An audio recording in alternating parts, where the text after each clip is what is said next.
Halo, maaf ya, tadi ada gangguan teknis, tapi sekarang udah oke nih kayaknya. Saya akan kembali tulis di sini, mengenal diri sendiri lewat menulis ya.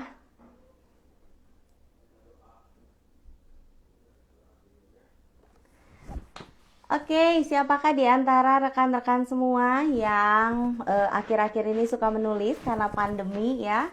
Saya pikir ada banyak yang mulai suka kemudian menuangkan entah pikiran, kemudian perasaannya ya di dalam tulisan. Halo, akun hipopresif. Oh iya, iya, nice Sunoro. Oke. Saya pikir ada banyak nih teman-teman yang mulai menuliskan pemikiran perasaan di dalam tulisan, apalagi pandemi masih sangat panjang ya. Hari ini kita akan berbincang dulu dengan yang pertama itu dengan Kak Ratna Sumantri. Beliau itu adalah seorang penulis buku yang berjudul The Story in a Cup of Tea. Kemudian buku yang kedua itu berjudul Ice Tea Book. Oke, dua-duanya tentang teh ya. Lucu dan menarik bagaimana sebuah objek yang namanya teh itu kemudian bisa dituangkan di dalam tulisan ya. Dan ada story-nya juga ya, keren sekali. Kemudian kita akan berbincang dengan Ratu Victoria Tunggono. Beliau membuat buku yang berjudul Gerbang Nuswantara. Saya udah nonton trailer bukunya dan itu menurut saya keren sekali ya. Kemudian juga ada buku foto dan kopi kalau saya nggak salah. Nah, sekarang kita coba cek dulu apakah Kak Ratna sudah bergabung. Iya, halo Kak Ratna. Apakah Kak Ratna sudah bergabung? Oh, tampaknya Kak Ratna belum bergabung ya. Oke, kita tunggu sebentar lagi. Oke, mungkin karena tadi sempat terputus ya. Jadi kemudian Kak Ratna eh sempat keluar. Nah, oke, ini dia Kak Ratna Sumantri. Kita akan undang Kak Ratna Sumantri ya. Oke.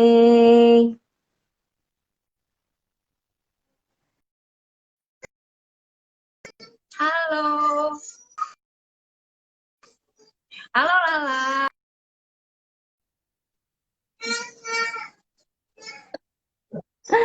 Ya, Iya, maaf babynya dengeran tuh berisik. suaranya di belakang.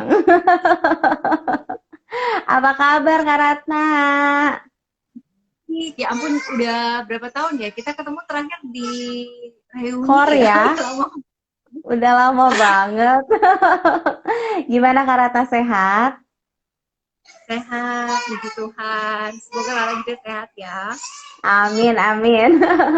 Kak Ratna gimana nih selama pandemi masih keliling-keliling untuk kasih workshop atau enggak? Eh, apa ya? Sejak pandemi ini saya menemukan apa ya? Opportunity baru. Jadi Oh biasanya ya, workshop itu harus kita pergi ke kota, keliling kota, kemana gitu ya. Sekarang itu semua bisa online dan yang hadir itu dari berbagai kota di Indonesia sampai yang jauh-jauh pun bisa gitu. Ternyata di balik sebuah pandemi juga ada sesuatu yang perlu disyukuri gitu. Jadi ternyata bisa bertemu lebih banyak lagi dengan lebih luas lagi gitu ya dan menghemat waktu sekali karena kalau kita harus keliling seluruh Indonesia itu kan wow banget ya. capek juga kadang-kadang ya. Webinar bisa ratusan orang dari berbagai kota gitu. Wow, oke. Hari ini kita mau bicara tentang mengenal diri sendiri melalui penulisan buku nih, Kak Ratna. Bukunya Kak Ratna tuh kan unik sekali ya, semuanya tentang teh ya. Ada apa dengan teh?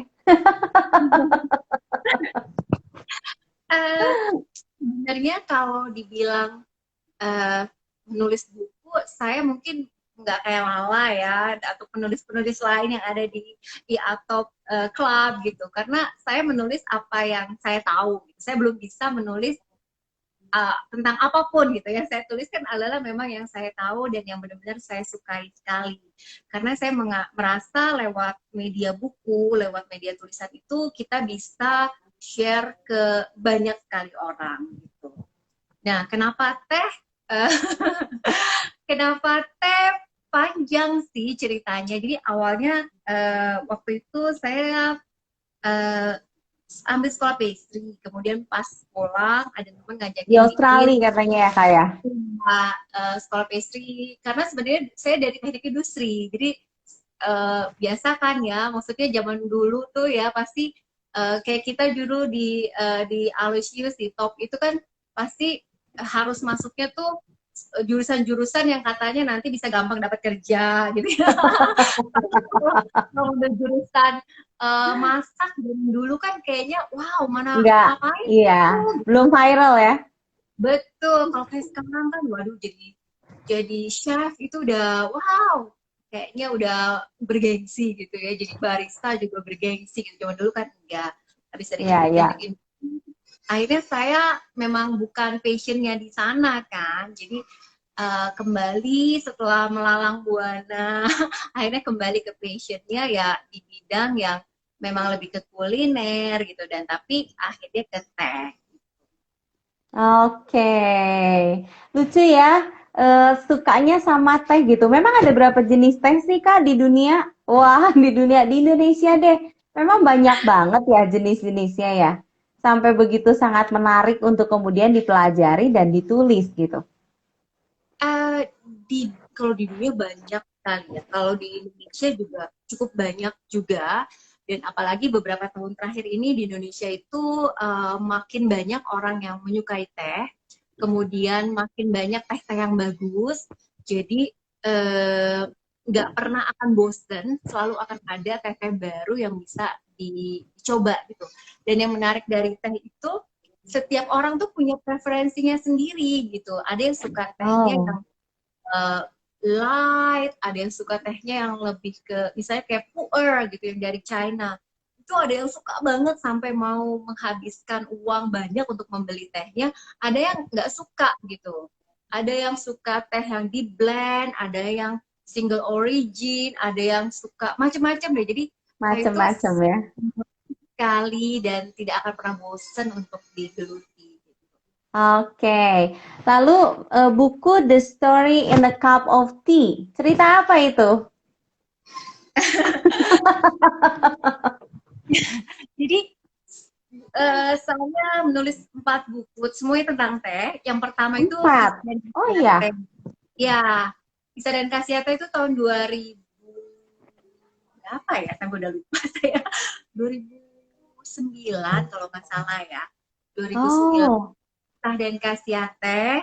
Waktu itu pertama kali menulis buku, kemudian setelah itu karena ada banyak hal-hal baru yang ingin diceritakan kembali dan kemudian ingin membuat bukunya itu bisa lebih diterima. Jadi gaya penulisannya pengennya seperti orang tuh baca buku teh itu nggak kayak lagi belajar teh, tapi kayak lagi baca cerita gitu. Makanya judulnya The Soul. oh, oke. Berarti buku pertama itu adalah Khasiat Teh sebetulnya ya. Diterbitkan di penerbit mayor atau minor, Kak? Yang pertama itu dengan Gramedia, Oke, dan ya kedua itu dengan Transmedia dari grupnya Argo Media. Buku ketiga juga sama oke. Transmedia. Keempat karena tentang benar-benar resep-resep teh kekinian itu dengan D-Media karena memang mereka spesial di buku. Iya, iya, iya. Nah, pikir-pikir pada waktu itu unik juga ya, Gramedia mau menerbitkan buku yang kayaknya nggak begitu lazim ya, Karatna ya. Atau Betul. pada waktu itu diklasifikasikan sebagai apa? Resep? Enggak juga kan ya? Kayaknya kalau Nah, resep kan, betul, iya, betul. kalau resep penerbit mayor mau aja tuh bikin karena pasti deh ibu-ibu suka gitu kan, suka koleksi buku seperti itu. Tapi kalau khasiat teh kan kayaknya bukan resep juga ya. Betul sekali. Jadi untuk menerbitkan buku itu perlu perjuangan juga. Jadi untuk meyakinkan penerbit bahwa buku ini itu adalah buku yang layak untuk diterbitkan, bahwa akan banyak yang merasa bermanfaat dan mau membeli buku ini gitu. Jadi benar-benar memang ya seperti yang Lala sampaikan gitu. Jadi kalau bukunya itu bukan buka buku-buku yang mainstream lah ya, kayak buku masak atau komik, novel, buku yang seperti itu memang kita harus bisa membuat satu format supaya bukunya menarik dan juga meyakinkan kepada penerbit. Jadi waktu itu kebetulan dari Gramedia memang belum pernah punya buku tentang teh sehingga oke, Oke. mereka mau kita. Nah, cuma karena itu adalah pertama kali ada buku teh, itu jadi bingung dimasukkan di mana di toko buku. Jadi Iya, iya, iya, iya. dimasukkan di kategori kesehatan. Jadi ketika orang nyari di bagian makanan dan minuman itu nggak ketemu bukunya karena adanya di kesehatan karena ada tulisan khasiat gitu. Jadi waktu itu banyak Oh, nyarinya kan di mana nih ternyata ada di bagian kesehatan padahal toko buku kan besar sekali gitu. iya, Itu iya, iya. pengalaman menerbitkan buku. Pada waktu itu menikmati teh atau kopi belum jadi sebuah gaya hidup ya kayaknya ya Kak Ratna. Jadi Betul. masuk ke gaya hidup juga enggak gitu. Emang ada orang yang suka teh gitu kan maksudnya ya? Luar biasa. Lalu Kak Ratna juga membuat komunitas pecinta teh. Itu memang tujuannya supaya kemudian lebih banyak orang yang kenal atau gimana? Iya, jadi waktu saya mendirikan komunitas pecinta teh itu bersama beberapa teman, waktu itu belum banyak orang yang tertarik untuk menggeluti teh gitu. Komunitas kita Oke. tuh didirikan tahun 2000 ya. Waktu itu baru sekitar 40-60 orang dan itu semua teman-teman yang tadinya bergabung di komunitas Jalan Sutra.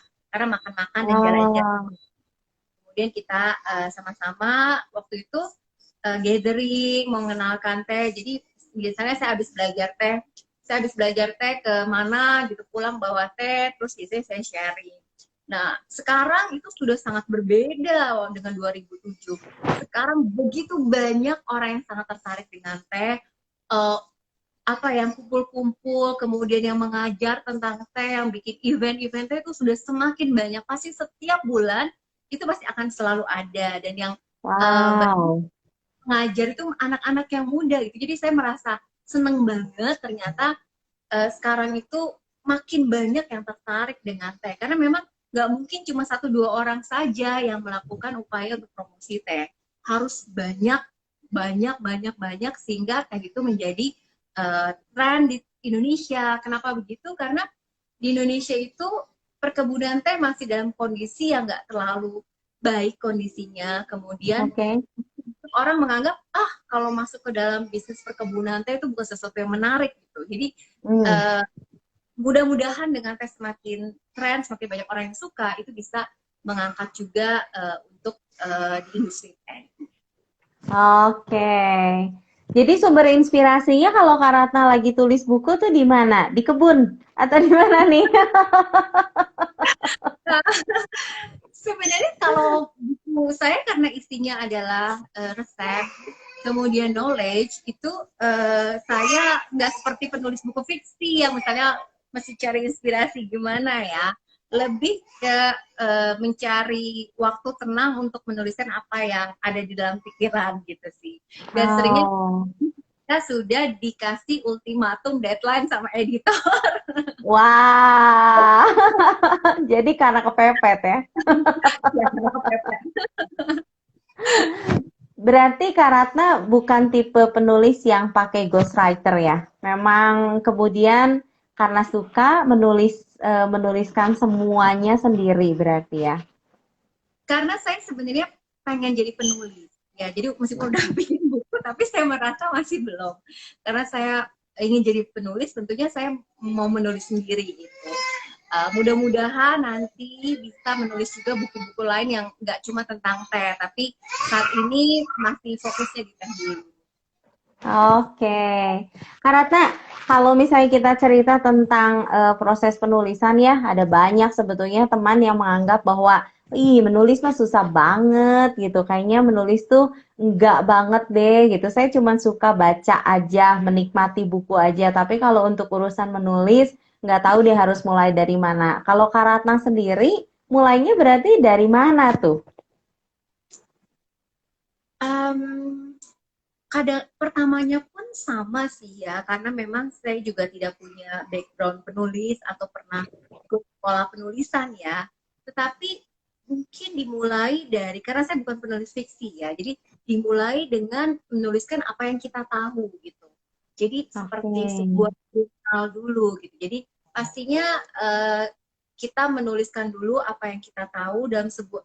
Jadi kalau saya biasanya ya tulis dulu aja gitu. Nanti setelah itu baru akan dirapihkan, akan diperbaiki gitu. Dan sebenarnya kalau misalnya, oh saya kayak tata bahasa, mungkin saya kurang begitu bagus, nggak usah khawatir sih sebenarnya, karena dalam penerbitan buku itu kan ada yang namanya editor. Editor itu akan membantu Iya, meskipun iya, meskipun kalau masuk penerbit besar karena ketika typonya banyak disingkirkan loh. oh jangan typo, tapi maksudnya ya mungkin kayak ada salah-salah bahasa EYD-nya dan lain-lainnya gitu. Oh, Sebenarnya ini adalah isinya dulu, isinya sama iya, iya, iya.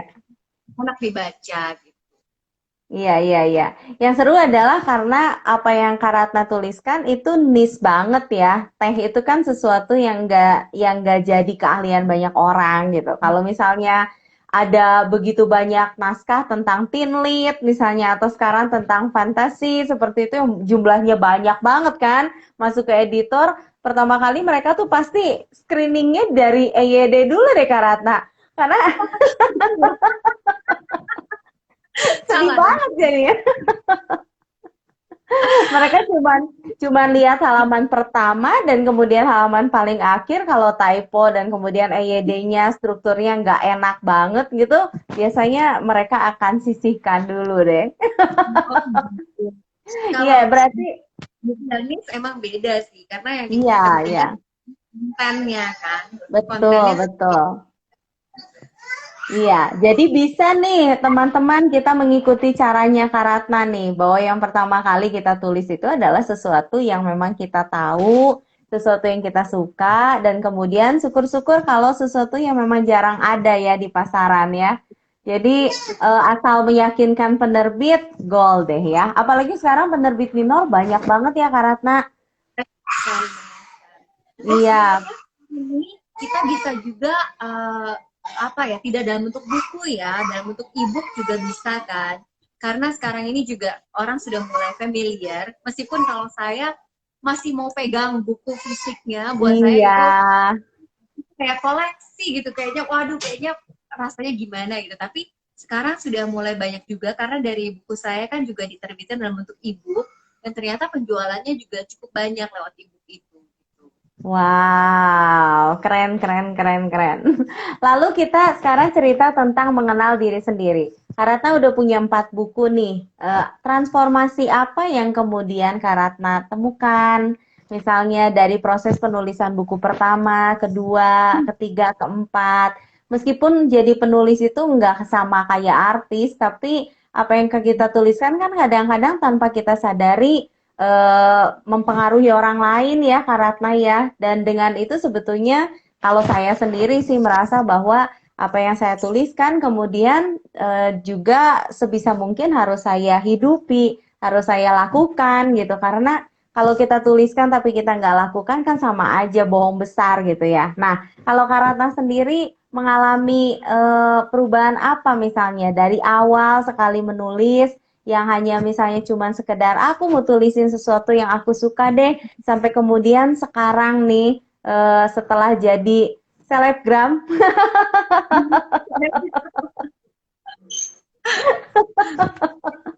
Setelah jadi setelah jadi tea specialist ada beberapa yang menyebutkan Kak Ratna tuh adalah seorang tea specialist. Silakan Kak Ratna.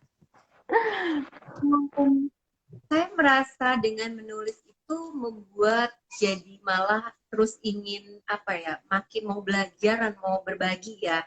Karena kebahagiaan saya ketika berhasil menulis buku itu adalah ketika ada orang yang membaca buku itu kemudian bilang bahwa buku itu bermanfaat. Nah, buku saya yang terakhir kan sebenarnya resep ya, jadi benar-benar kumpulan resep.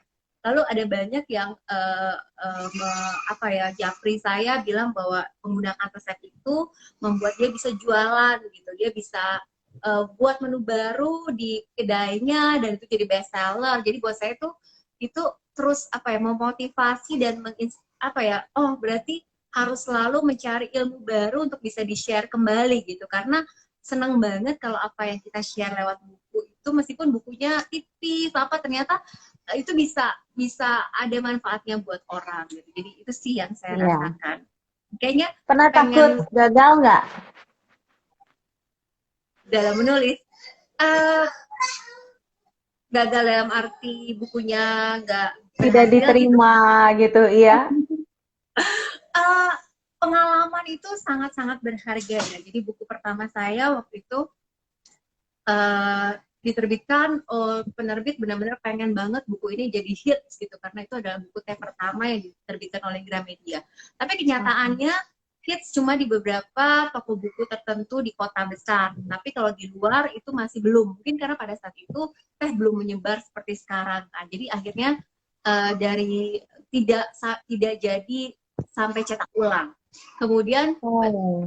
yang kedua, saya harus meyakinkan penerbit akhirnya bisa terbit lagi buku yang lebih fun, uh, cukup oke diterima, tapi masih belum cetak ulang loh.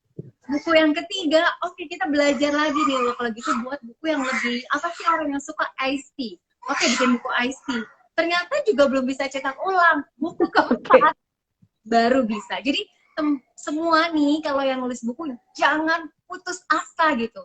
Saya sampai nggak percaya ketika penerbit saya mengatakan, Mbak Ratna kita cetak ulang ya bukunya, karena wow, saya bilang ini sesuatu banget karena saya sudah terbitin 3 buku nggak pernah cetak ulang gitu. Jadi begitu cetak ulang tuh ini pertama kali gitu kan, seperti Lala sampaikan, teh itu kan sangat niche kan, kalau bisa cetak ulang tuh sesuatu banget gitu buat Iya, saya. iya, iya. Oh gagalnya udah berkali-kali gitu, tapi nggak pernah kapok untuk nulis gitu. Buku yang keempat judulnya apa, Kak? Teh kekinian untuk usaha. Oh, ada covernya nggak, Kak? Uh, Kebalik. Ah, oke. Lucu uh, banget ya. Teh Isinya kekinian untuk usaha itu langsung straight to the point banget ya. Maksudnya ketika orang sekarang yang wah kedai teh di mana-mana, kedai kopi di mana-mana, Karata udah punya pengalaman panjang dari tahun 2009 membuat buku tentang teh meskipun nggak cetak ulang. Tapi ketika sekarang ada momennya gitu ya Karata ya, itu wah itu jadi bonus besar buat penulis ya. Kadang-kadang iya, jangan putus asa. kadang-kadang betul, jangan putus asa. Memang jadi hit itu tujuan Karatna. Ada kan Uh, penulis yang pengen banget gitu loh bukunya bestseller gitu. Tapi ada juga penulis yang kayak saya sih Karatna, yang penting bukunya nemplok di toko buku aja saya udah senang. Meskipun ya. Karena saya mau bestseller ya, cuma semua pasti bilang buku teh gitu loh, ngapain sih gitu loh, siapa sih yang mau baca buku teh gitu, padahal kan perlu banyak juga yang mau baca kan. Jadi kalau sampai tidak ada yang mau menerbitkan kan nanti gimana kalau orang mau cari bukunya, karena kalau saya terbitkan sendiri pasti akan jadi lebih mahal kan jatuhnya, sementara saya ingin bukunya itu tidak mahal sehingga banyak orang yang bisa membeli buku itu dan bisa mendapatkan manfaat dari bukunya. Jadi kalau penjualan bukunya baik, maka untuk selanjutnya itu akan lebih mudah lagi untuk menerbitkan buku dengan tema teh gitu. Jadi sebenarnya lebih ke situ tujuannya sih, bukan pengen jadi penulis bestseller gimana, enggak, cuma untuk kayak mempermudah ketika membuat buku dan bisa diterima banyak orang gitu, dengan harga yang Oke. Iya, iya. Memang kalau cetak banyak sama cetak sedikit, biayanya ini ya, beda jauh ya, Kak Ratna ya. Meskipun yang dikeluarinnya kadang-kadang sama. Sekarang kan kebanyakan penerbit meminta supaya penulis mengambil juga porsi tertentu ya untuk. gitu. Jadi kayak kita harus beli buku kita sendiri gitu, seperti itu ya. Kalau Nah, misalnya enggak. enggak gitu loh. Jadi Oh iya. banget. ya. Jadi buku pertama itu juga tidak. Wow. Buku yang ketiga iya, karena penerbitnya buku teh kemarin nggak sampai cetak ulang, jadi kayaknya kalau mau terbitin lagi akhirnya saya menggandeng sponsor yang sehingga sebagian bukunya diserap oleh sponsor. Tapi buku yang keempat Oke. ini cuma enggak sih, jadi semua memang dijual lewat toko buku dan saya jual sendiri, tapi saya tidak ada kewajiban untuk membeli bukunya. Oh, beruntung banget ya berarti Kak Ratna ya. Perjuangan lah setelah berapa kali gitu. Iya sih, perjuangan. Keberuntungan itu datang untuk orang-orang yang sudah siap ya. Iya. Kalau buku aku yang pertama sampai yang ketiga, karena itu novel, memang tidak ada kewajiban untuk beli sih. Betul. Hanya ketika aku ada isu anakku pada waktu itu ada situasi khusus, akhirnya aku belajar ke parenting seperti itu. Nah, buku parenting harus pada waktu itu. Karena parenting, ya Ya, parenting banyak tapi yang pada waktu itu nggak begitu dibutuhkan ya Kak Ratna ya. Soalnya kan merasa bahwa orang tua masih bisa tuh misalnya nitipin anaknya di sekolah dan lain-lain. Nah, baru sekarang nih yang ramenya banget karena semua iya, orang tua jadi harus belajar. pasti ada momennya sih. Iya, Dan yang pasti pasti ada momennya. pada specialize kita, kecuali kalau untuk penulis novel ya, kalau kita penulis non fiksi, tentunya harus punya spesialisasi kan, di mana orang tahu bahwa yang kita tuliskan itu memang keahlian kita gitu. Seperti Lala dengan parentingnya kan saya juga sering baca di IG-nya dan saya sering mendapatkan juga banyak manfaat dari apa yang di-share di sana. Terima kasih. Aku sekarang nggak nulis buku memang, nulisnya di Instagram. Kak Ratna, buku kelima tentang apa nih? Buku kelima sebenarnya tentang teh, pastinya masih tentang teh juga, tentang teh tapi yang memang lebih dalam lagi. Tapi sekarang ini banyak sekali yang minta tentang tea blending gitu. Cuma saya masih tidak tahu. Terus terang mungkin nggak tahu apakah Lala tahu juga sekarang penerbit itu dalam kondisi yang kurang baik sejak pandemi ini.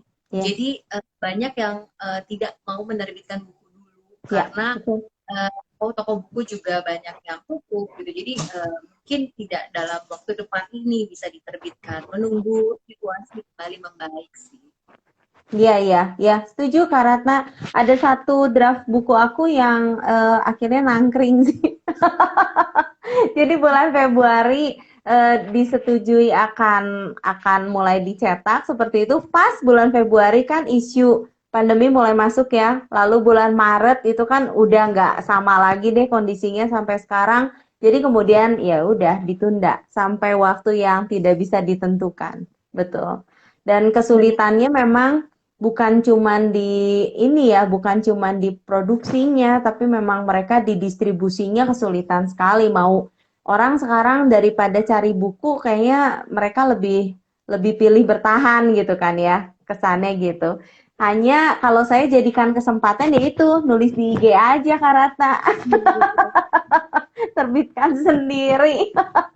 Iya. Luar biasa. Kak Ratna, sebentar lagi Tori akan gabung nih dalam perbincangan kita. Untuk menutup perbincangan bersama dengan Kak Ratna, ada yang mau disampaikan nggak oleh Kak Ratna terkait dengan bagaimana proses menemukan diri sendiri melalui menulis? Karena banyak orang yang kayaknya ngerasa nggak banget deh nulis, bukan gue banget gitu. Saya merasa bahwa dengan menulis itu kita akan apa ya, menemukan menemukan banyak hal baru yang sangat menarik dalam proses penulisannya. Kemudian bagaimana respon orang yang membaca buku kita dan mendapatkan teman-teman baru juga gitu. Sangat menyenangkan sekali. Jadi jangan jangan jangan takut dulu dan jangan aduh nah nggak ada penerbit yang mau terbitin. Eh, tulis dulu aja, ketika saatnya akan datang pasti akan bisa ketemu jalannya, apakah dengan penerbit yang minor atau mungkin nanti bisa terbitkan sendiri atau misalnya juga lewat ebook, itu banyak sekali yang pasti have fun dulu saat menulis, eh, dan pasti akan ketemu jalannya. Iya, iya. Minimal apa yang kita tulis bisa jadi legacy ya sebetulnya Kak Ratna ya. Nanti Iya, anak-anak iya. kita akan, iya gitu kan, akan yang, oh ternyata ibuku seorang penulis. Halo, Iya. halo. Ibunya dipinjam dulu ya. Aduh kasihan kamu. Mau tidur ya sayang? Iya. Oke, selamat malam, selamat tidur. Thank you ya Kak Ratna ya. Dadah. Bye-bye. Thank you. Bye bye. Iya, bye-bye. Thank you Kak Ratna.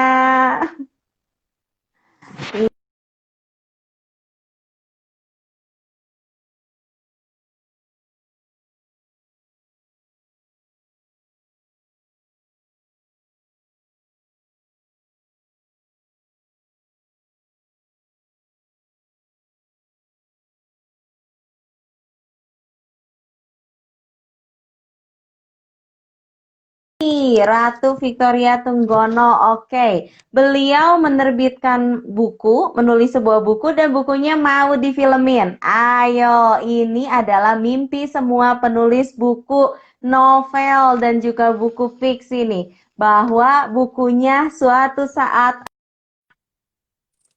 Halo, Kak. Ini kok suaranya agak bermasalah nih aku. Bentar ya. Kamu nggak Oke, bisa dengar? Bisa. Udah sekarang bisa. udah bisa, Ya, sip. udah lancar. Oke. Oke. Tori, halo. Apa kabarnya nih? Oh, baik. Salam kenal. Kita belum pernah ketemu Iya, sebelumnya. kita belum pernah ketemu, cuman chat-chat aja deh. Iya. Iya, Tori, thank you udah mau diundang di apa di IG di live IG-nya Iatop ya. Hari ini kita mau bicara tentang proses menulis sebetulnya.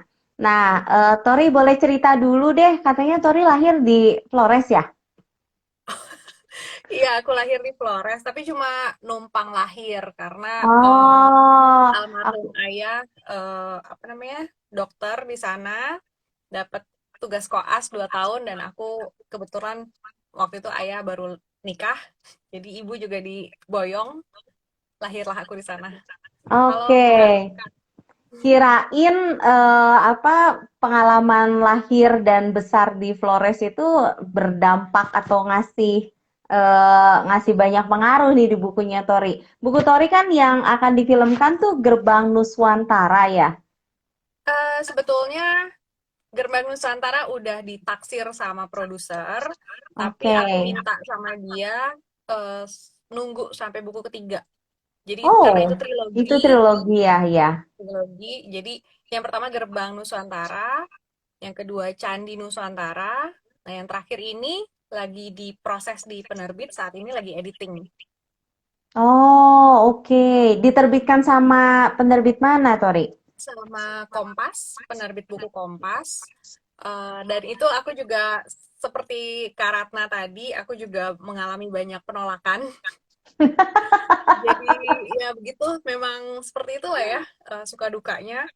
Dan karena kebetulan ini genrenya juga cukup niche juga, walaupun lebih niche teh, tapi kalau aku kan science fiction, agak fantasi. Jadi itu sangat-sangat tidak diminati banyak orang, bisa dibilang gitu. Oh, gitu.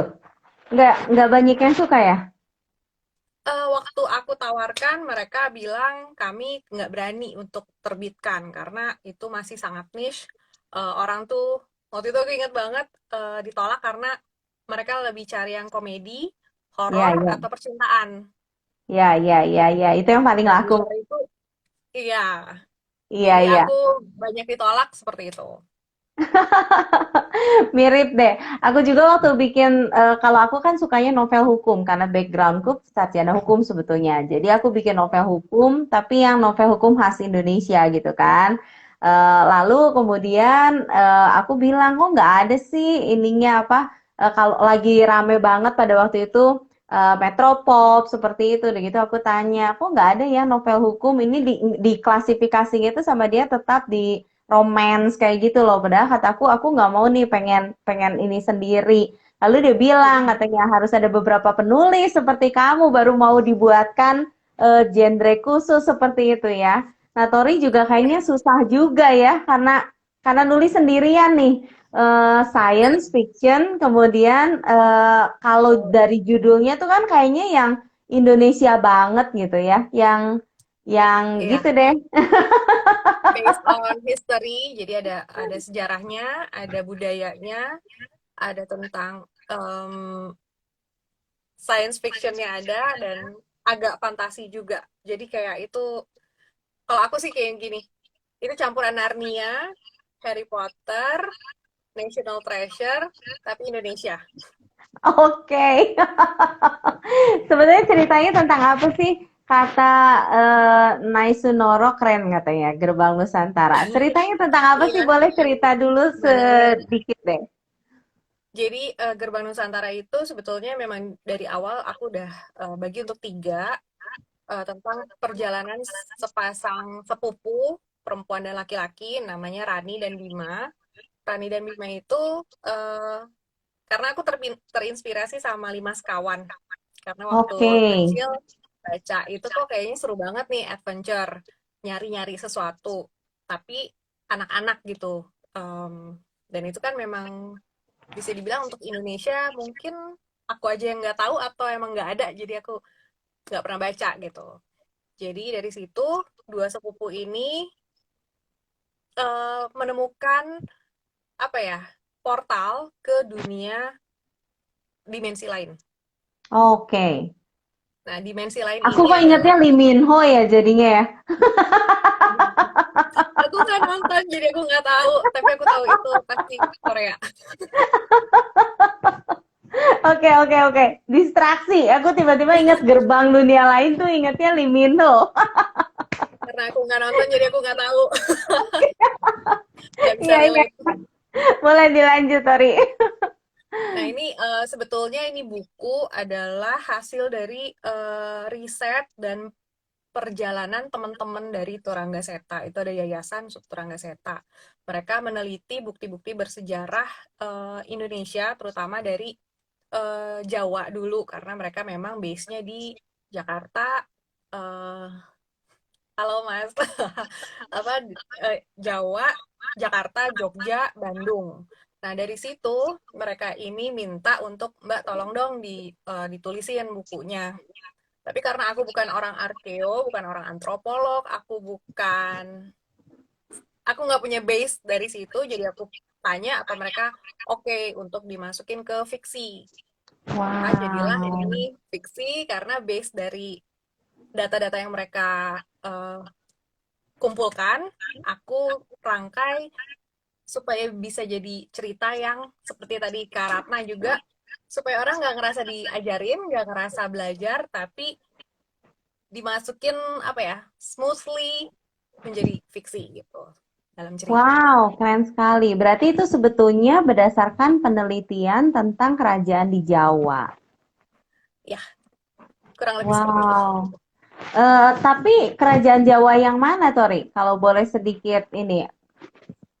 Jadi ini adalah kita balik lagi ke zaman Majapahit, Pajang, Mataram, dan Wow. juga ini ngegabungin apa ya, teori atau konsep tentang Atlantis, tentang Shangri-La, tentang kerajaan-kerajaan yang hilang dari seluruh dunia. Nah itu, tapi kita base-nya di Jawa dulu karena memang mulai dari situ.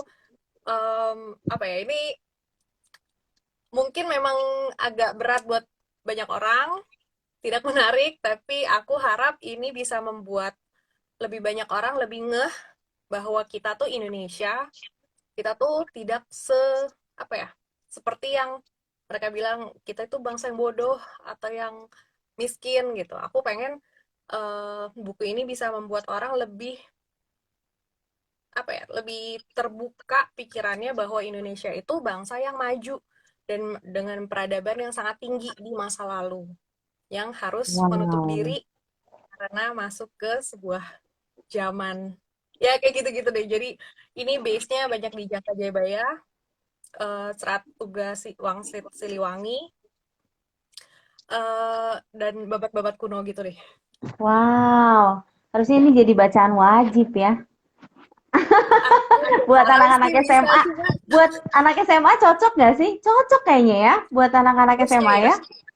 Karena ini perjalanannya dari Rani dan Bima ini umur 16 tahun. Jadi aku pikir Nah, untuk SMP, SMA seharusnya ini at least mereka tahu kalau Indonesia tuh seperti apa, nggak iya. terlalu terpengaruh dari budaya Barat atau budaya Utara atau budaya mana-mana, tapi kita tahu Indonesia tuh seperti apa. Iya, betul. Kalau ini dijadikan buku bacaan wajib gitu di seluruh Indonesia, oh itu keren sekali. Karena apa yang ditulis ternyata bukan hasil fantasi yang betul-betul murni fantasinya Tori ya, Bukan. tapi based on apa evidence ya sebetulnya, atau minimal berdasarkan penelitian deh. Kalau misalnya belum Iya, sampai pada taraf pembuktian seperti itu ya. iya. Wow, itu keren sekali, luar biasa. Yang pertama Gerbang Nusantara, kedua Gerbang Candi, Nah, Candi Nusantara, oh Candi Nusantara, baru kemudian Jagat Nusantara. Jagat. Jagat Nusantara. Wow, keren banget. Ini rekan-rekan udah ada yang baca bukunya belum nih? Iya, Mbak katanya Naning keren belum. sekali ya. Proses penulisannya berapa lama? Itu pasti butuh effort yang besar banget kalau saya bayangin ya. Minimal dari kemudian Tori harus Lumayan. baca dulu tuh seluruh risetnya seperti itu. Kemudian baru mencoba untuk menuangkannya. Berarti berapa lama proses penulisannya? Aku tuh jadi kebetulan dari seluruh orang-orang di grup ini, aku salah satu yang bisa bahasa Inggris. Jadi mereka minta aku untuk awalnya translate dokumen-dokumen mereka ke bahasa Inggris untuk dikirim ke eh, apa pemerintahan Prancis atau pemerintahan China, RRC dan sebagainya. Jadi karena aku jadi translator, jadi aku punya data-data mereka yang terbaru dan yang cukup classified gitu. Karena dari situ aku kayak, oh, wow, wow, wow doang. Terus pas mereka minta untuk dibikinin buku, aku jadi udah curi start dengan koleksi dokumen yang aku udah baca sendiri juga. Oke. Tapi dari situ aku untuk paham betul-betul ini maksudnya apa dan sebagainya itu 1,5 tahun. Kemudian untuk waktu menulis hanya 1 bulan untuk satu buku pertama. Wow. Menulis hanya Karena satu lagi nggak ada bulan. kerjaan. Nggak ada kerjaan lain. Benar-benar cuma untuk nulis. Bangun Sehari tidur, berapa nulis. jam? Nggak tahu deh, Sepanjang pokoknya dari bangun sampai tidur nulis. Ya ampun, luar biasa. Itu orang serumah Itu nggak ada yang syok. Orang serumah nggak ada yang untungnya stres enggak. tuh lihatnya. Untungnya enggak. Karena kerjaan aku emang banyaknya di kamar, buka laptop, seharian di kamar, jadi udah nggak asing kali ya. Udah nggak protes. Yang penting nggak ngeganggu. Iya, iya, iya. Dalam sebulan ya, luar biasa ya. Memang kadang-kadang kalau nulis gitu ya, Tori ya. Jadi kalau misalnya Mm-mm. dijeda lama gitu, kalau aku malah suka lupa nulis apa. Jadi harus baca lagi dari awal dan Nah, itu menyebalkan gitu. Buang nah itu waktu yang terjadi jadinya. di buku ketiga begitu. Kalau buku ketiga ditanya berapa lama, itu mungkin bisa dibilang 1,5 tahun kali nulisnya. Proses menulisnya 1,5 tahun. Apalagi ending ya. Jadi kadang-kadang kita sebagai penulis tuh lama banget untuk apa namanya kita memproses ending. Karena pengennya tuh yang bang gitu ya. Pengennya tuh ada kesan gitu kan ya. Seperti itu ya. Bener nggak sih? Kalau Kang Linur, iya kayaknya apa ya? Ini endingnya kalau diterusin lagi. Tadinya kan aku endingnya masih lama, terus apa aku potong di sini aja ya supaya gantung gitu atau apa. Nah itu memang paling enak kalau bisa ngobrol sama editornya ya. Eh, apa yang diinginkan apa ya pembaca tuh kayak gimana? Kayaknya itu lebih ngebantu karena kalau aku sendiri memang iya pengennya semuanya dikeluarin. Memang itu Iya, fungsinya iya, iya. editor untuk kayaknya ini nggak usah, kayaknya ini terlalu banyak apa ya, terlalu banyak info atau coba ini lebih apa lagi itu memang paling enak kalau bisa ngobrol sama editor. Tapi memang nggak semua editor mau konsultasi seperti itu sih. Iya, betul, betul, betul. Luar biasa. Lalu proses 1,5 tahun bergelut dengan begitu banyak dokumen, seperti menelusuri lagi sejarah masa lampau gitu ya, Indonesia seperti apa. Eh, Secara pribadi sendiri akhirnya apa perubahan yang Tori alami? Eh, Wah, banyak banget sih. oh ya, Aku kan karena aku bukan anak sastra, bukan anak kalau jurusan juga nggak ambil bahasa, nggak ambil sastra, nggak ambil arkeo, antropolog. Jadi buku ini benar-benar membuat aku memahami Indonesia tuh apa dan bagaimana. Dan sebagai pribadi sendiri aku sangat berubah karena dulu aku nggak suka Indonesia. Karena double wow, minority, karena aku nggak masuk di suku manapun, etnis manapun, aku merasa kayak nggak diterima di kanan ke kiri. Terus kayak untuk agama juga yang memang minoritas juga. Jadi aku kayak kok Indonesia gini banget sih gitu. Rasanya dulu tuh rasanya pengen kabur dari Indonesia, rasanya tuh kayak nggak ada yang bener gitu rasanya.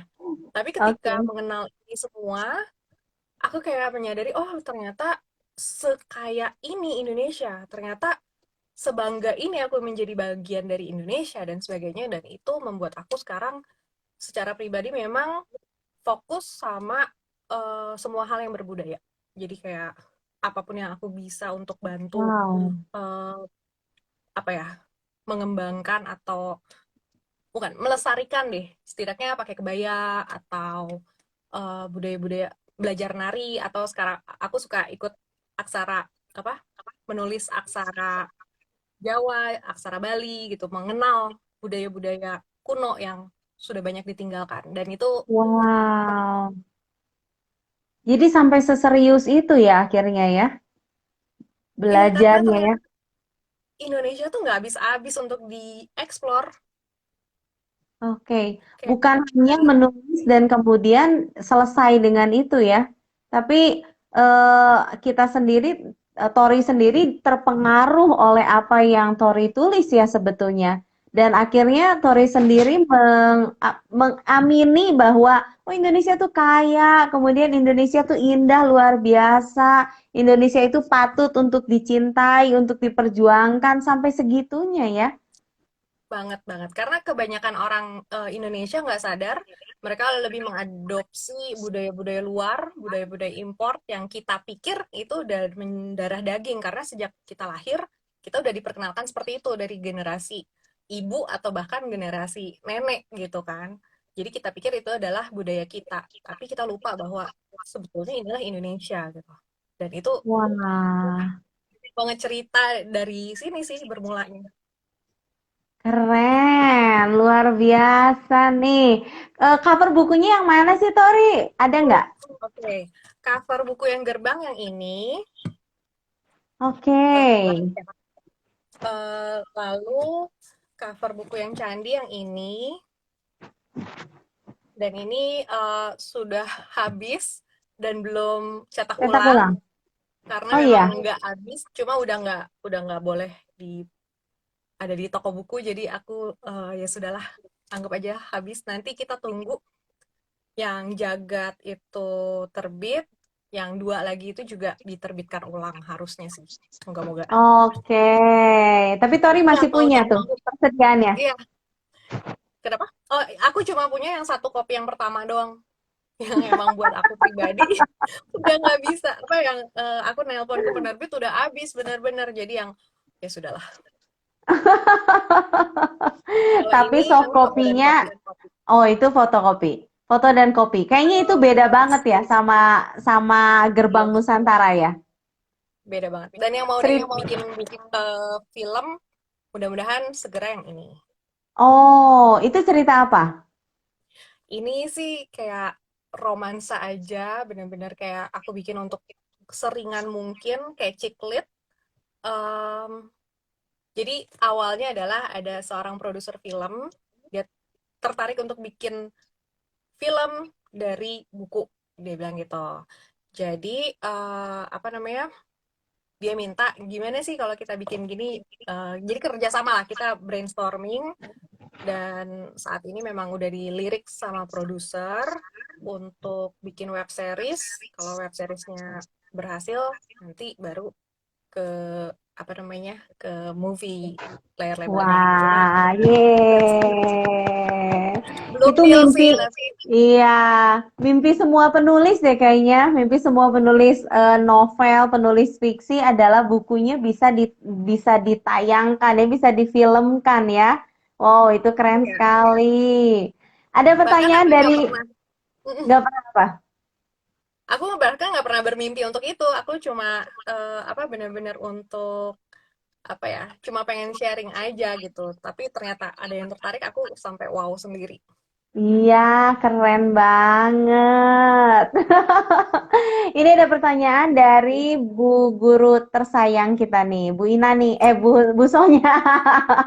Berapa besar manfaat pelajaran bahasa Indonesia yang diterima di sekolah dalam penulisan sebuah karya tulis? Apakah para guru harus serius katanya mengajarkan bahasa Indonesia? Nah, gimana nih Tori nih? Iya, itu benar-benar aku sih merasa helpful banget ketika aku di SMP. SMP aku bukan Aloysius, tapi di SMA juga sama Ibu Ike dan Ibu Esti, itu benar-benar membuat aku kaya apa ya, dengan majas, dengan tahu SPOK yang benar, terus kapan harus itu benar-benar terbantu sih, Bu. Kayak apa ya? Ya mungkin itu yang membuat aku nggak perlu lagi masuk ke kampus jurusan sastra, karena memang udah ada basic dari SMP SMA itu. Jadi Iya, seberapa iya. penting, menurutku penting, karena apalagi yang guru-guru yang kasih PR untuk nulis, ya kan, kayak ayo nulis satu paragraf atau dua paragraf, ceritakan misalnya tentang apa. Itu sangat membantu karena kebanyakan orang yang aku ketemu sampai saat ini, walaupun usia udah eh, mungkin 25-30-an, itu mereka masih suka blank untuk disuruh, aduh nulis apa ya?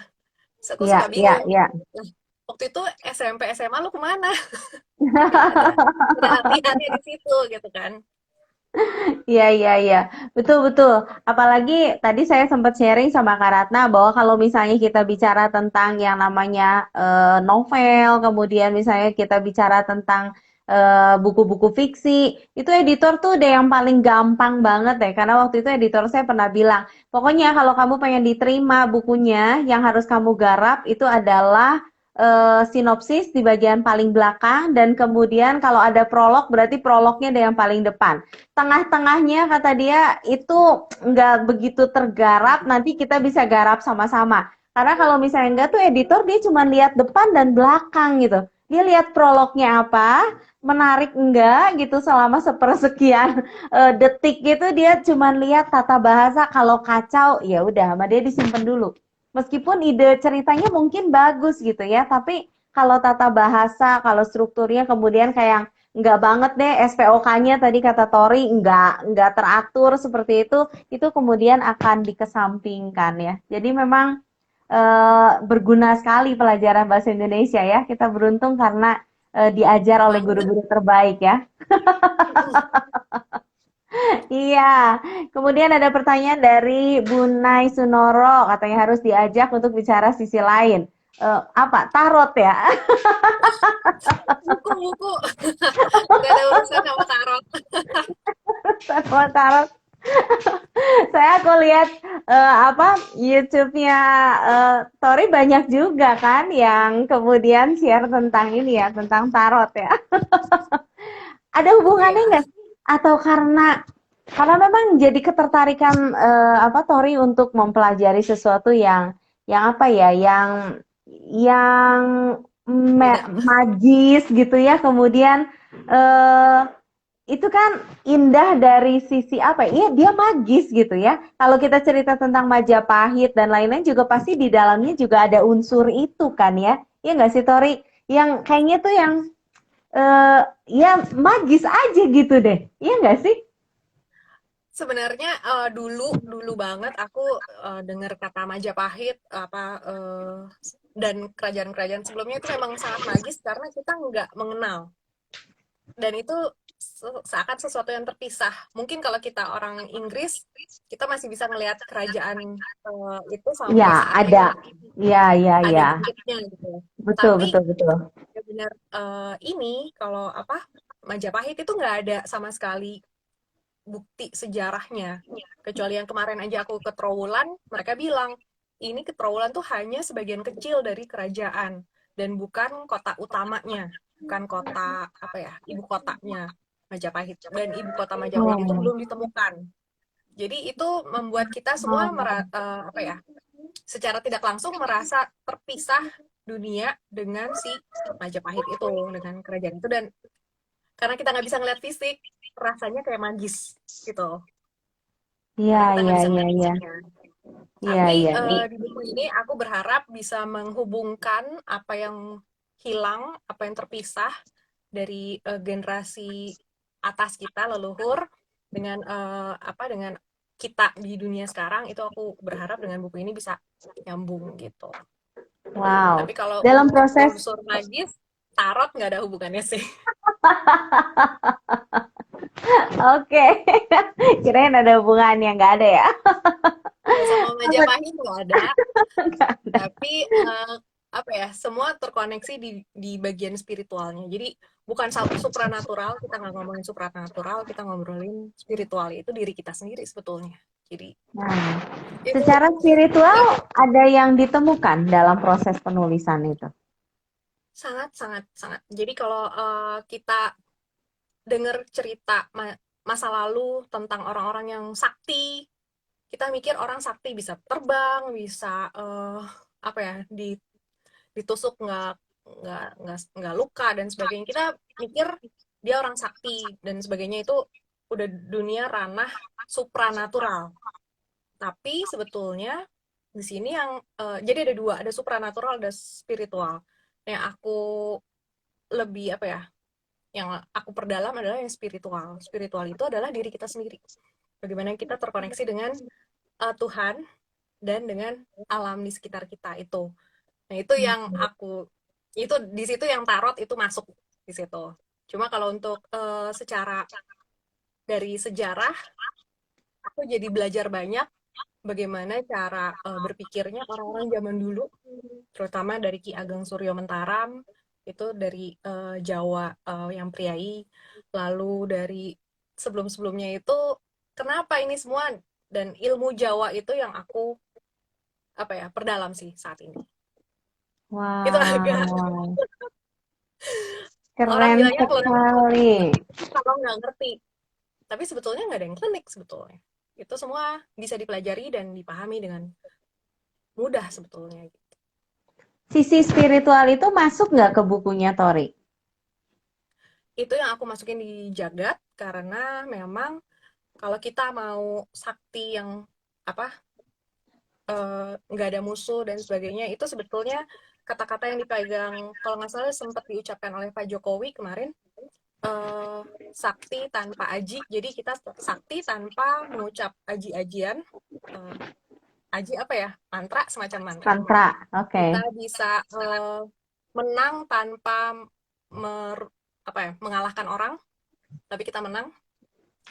Apa ya, apalagi sih, menang tanpa bondo, apa, menang tanpa ngasor. Oke, aku lupa karena aku bukan orang Jawa, jadi untuk bahasa Jawa aku harus selalu, walaupun sering, tapi aku harus selalu baca lagi. Tapi itulah yang sakti yang sebetulnya di spiritual sebetulnya. Yang kalau bahasa zaman sekarang, mindfulness. Mindfulness lagi di mana-mana banget Mindfulness. nih. Iya, karena stres, Dan itu semua stres karena sama. pandemi. Dan Itu ternyata sebenarnya sama. Jadi filosofi itu sudah ada di ya, Jawa ya. sudah ada di Jawa. Cuma bahasanya pakai bahasa Jawa. Kalau yang kita sekarang bilangnya mindfulness, kalau orang Buddha bilangnya itu adalah apa ya, filosofi hidup, Buddhism, itu semua sama. Jadi kita kalau belajar intinya kita paham bahwa itu semua cuma beda bahasa gitu. Wow, keren sekali. Luar biasa nih. Begitu sangat dalam ya. Nggak heran kemudian diterbitkannya sama Kompas ya. testernya begitu. Iya, Karena karena banyak unsur yang bobotnya memang, pendidikannya. yes, bobotnya lebih lebih berat gitu ya. Kalau misalnya bisa dibuat lebih ringan, masuknya ke GPU mungkin ya. Lebih lebih Kayaknya. lebih pop gitu ya. Tapi karena ini memang bobotnya cukup kuat dan kayaknya sayang kalau dikurangin ya sebetulnya Tori ya. Jadi kalau misalnya sama kita dikerdilkan semua unsur-unsur itu sama Tori dikerdilkan, malah jadi sayang ya, nggak ada value-nya gitu buku itu ya. Wah, keren sekali. Dalam proses penulisan, apa kemudian Tori juga banyak melakukan perjalanan untuk lihat tempatnya, misalnya, atau berkenalan dengan masyarakatnya yang mungkin mungkin masyarakat yang aslinya sih kan memang udah nggak ada, tapi pasti ada desa-desa tertentu, misalnya tempat-tempat tertentu yang masih menghidupi filosofi apa gitu. Ada nggak dilakukan perjalanan seperti itu? Ada sih, aku jadi ke Trowulan, aku ke Baduy, itu untuk memahami. Jadi yang sama suku anak dalam yang di Jambi. Jadi untuk kita Oke. dulu, aku sendiri selalu bilang, ah itu bangsa primitif, orang Dayak tuh primitif, orang itu yang nggak kenal apa ya, nggak kenal peradaban kita modern. Tapi Iya, iya. sebetulnya yang primitif itu kita yang di Wah, kota. Iya, kalau kita tahu apa yang mereka sebetulnya pegang, apa ya, kepercayaan mereka itu, dan itu yang aku amazed sama mereka dan aku mencoba pahami itu dari situ, sisi-sisi itu. Bagaimana itu semua wow. berhubungan.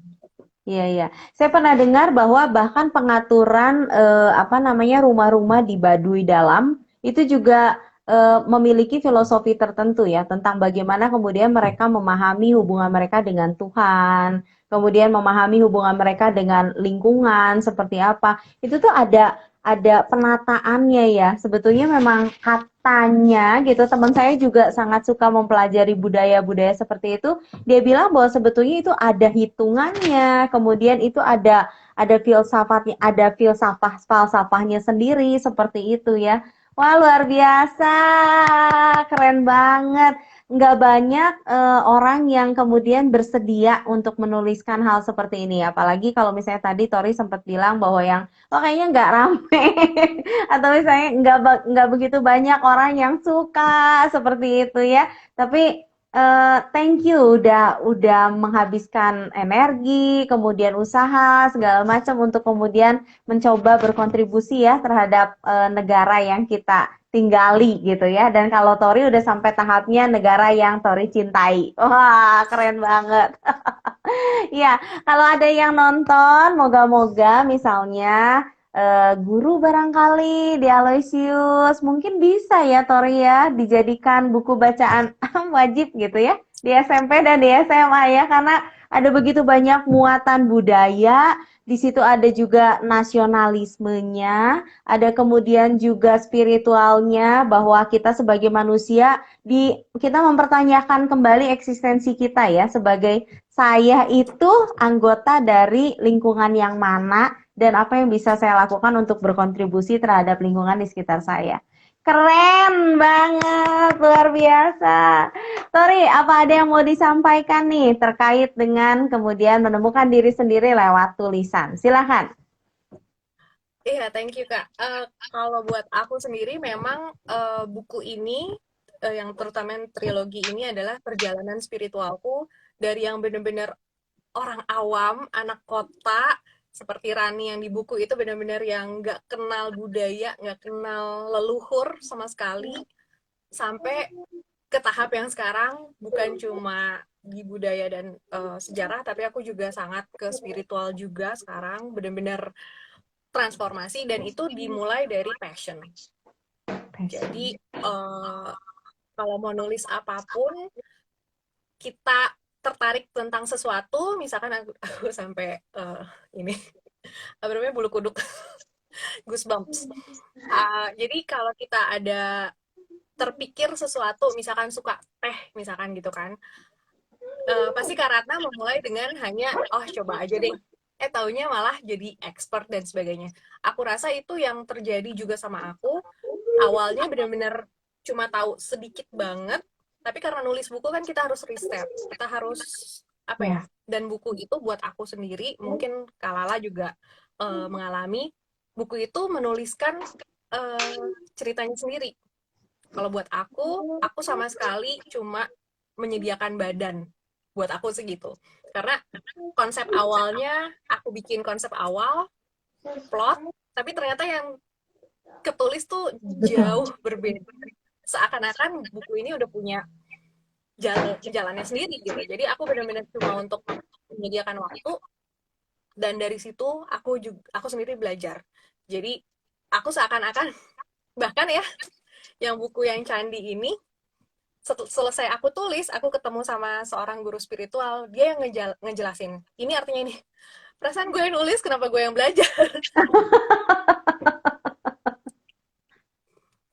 Iya, iya, iya, iya. Jadi, kalaupun kita hanya tahu sedikit, nggak apa-apa, mulai aja nulis, karena ketika kita nulis, pasti ada bagian di mana, loh kok mentok nih, pas mentok kan kita akan cari. Dan ketika kita akan cari, itu pasti akan kita dapatkan, misalkan nyarinya di mana, oh Google, atau ke library, atau ketemu belusukan kemana gitu. Itu kita akan dapat. Jadi, walaupun kita taunya cuma dikit, yang penting punya passion, punya ketertarikan, itu tuh akan berkembang dan akan melengkapi dirinya sendiri sih, menurutku gitu. Iya. Luar biasa. Kalau aku percaya setiap orang punya inner teacher, Tori. Betul ya? Jadi ada Iya, inner betul. teacher di dalam diri kita sebetulnya. Yang penting kita mau terbuka untuk coba deh memulai dulu, mengambil dulu langkah pertama. Nanti biarkan si inner teacher itu yang kemudian akan membimbing kita dalam proses penulisan berikutnya ya. Setuju banget aku. Memang iya kita punya plot, kita tulis dan lain-lain. Tapi pada saat udah ditulis tuh kadang-kadang yang, loh, kok jadi kesini gitu ya. Terutama untuk fiksi ya, untuk Iya, fiksi. iya, Kalau iya, untuk iya. pengetahuan mungkin beda. Iya, oke. Terima kasih Tori. Semoga sukses buat bukunya. Sebentar lagi kita bisa lihat filmnya ya, foto dan kopi Amin. buku.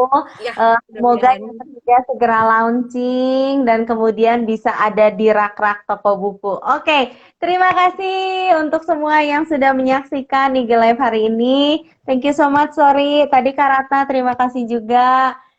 Kami semua mohon pamit ya. Oke, selamat istirahat. Terima kasih. Bye-bye.